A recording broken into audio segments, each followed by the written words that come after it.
हाय, good morning. देखिए आज भी कितनी अच्छी हवा चल रही है, मस्त। योगा करना बहुत अच्छा लगता है। मेडिटेशन कीजिए, प्राणायाम कीजिए, बहुत अच्छा लगता है मॉर्निंग में।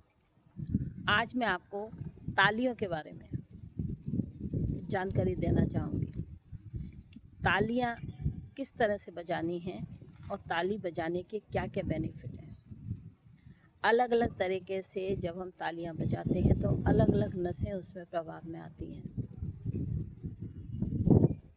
कौन कौन से टिप्स हैं जो ताली बजाने से दबते हैं और हमें फ़ायदा देते हैं। तो आज मैं इन तालियों के बारे में ही आपसे बात करूँगी। मेरे चैनल को सब्सक्राइब कीजिए, लाइक कीजिए, कमेंट कीजिए, हो सके तो शेयर भी कीजिए। मैं इसलिए बार बार ये सब नहीं कहती कि मुझे फेमस होना है, नहीं। जो चीज़ें मैंने फेस की और जो कुछ मुझे आता है वो मैं आप तक सिर्फ पहुंचाने की कोशिश करती हूँ। तो आइए मैं आपको बताती हूँ कि तालियाँ कैसे बजानी हैं और किस तरह से ताली बजाने से कौन सा बेनिफिट आपको मिलेगा। आइए मैं आपको दिखाती हूँ।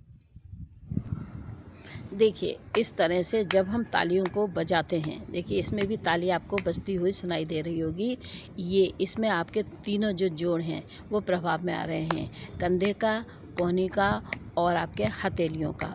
और ताली बजाने से हथेली के सारे टिप्स दब रहे हैं। और जिनका हाथ नहीं उठता है उनके लिए इस तरह से ताली फ़ायदा देगी।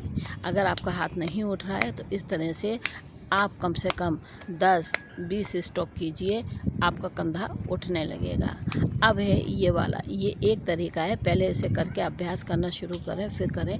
इससे जो पीछे गर्दन के पीछे जो फैट जमा हो जाता है, जो सर्वाइकल का कारण बनता है, वो नहीं बनेगा। और यहाँ की हार्ट भी, आपके हार्ट की नसें भी जो आपकी ब्लॉक हो रही हैं वो खुलनी शुरू हो जाएंगी।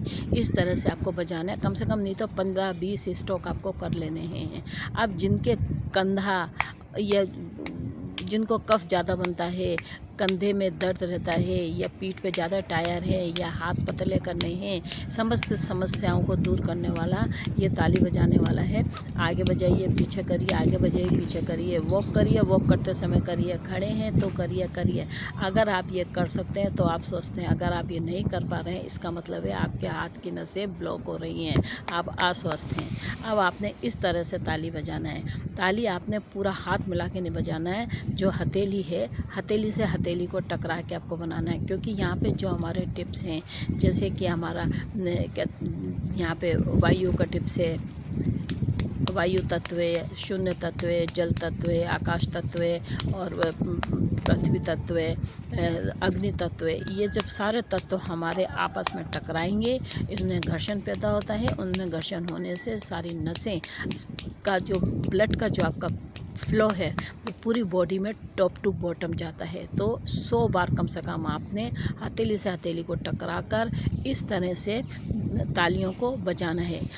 अगर ये तो है हथेली से हथेली को टकरा के आपको 100 बार करना है। आपके ब्लड का फ्लो पूरा जाएगा और आपको एकदम शांति मिलेगी, सुकून मिलेगा, माइंड आपका एकदम से रिलैक्स हो जाएगा। अगर आपको पूरे हाथ मिलाकर ताली बजानी है तो पूरे हाथ मिलाकर ताली बजाने से आप आराम से बजाइए इसको। इन तालियों को बहुत ज़्यादा तेज़ बजाने की ज़रूरत नहीं है, आपने मीडियम स्वर के साथ बजाइए। लेफ़्ट हाथ को ऊपर रख के ताली कभी मत बजाइए, राइट हाथ को ऊपर रख के जैसे हम नॉर्मली बजाते हैं ऐसे करिए। ध्यान रखिएगा क्योंकि लेफ़्ट में हमारा हार्ट है, हमने हार्ट से दूसरे को नहीं पीटना है। लेकिन दूसरा जब हार्ट वाले पॉइंट को दबाएगा तो हार्ट अपना सुकून से काम करेगा, पंपिंग अच्छी करेगा, ब्लड का फ्लो अच्छा फेंकेगा।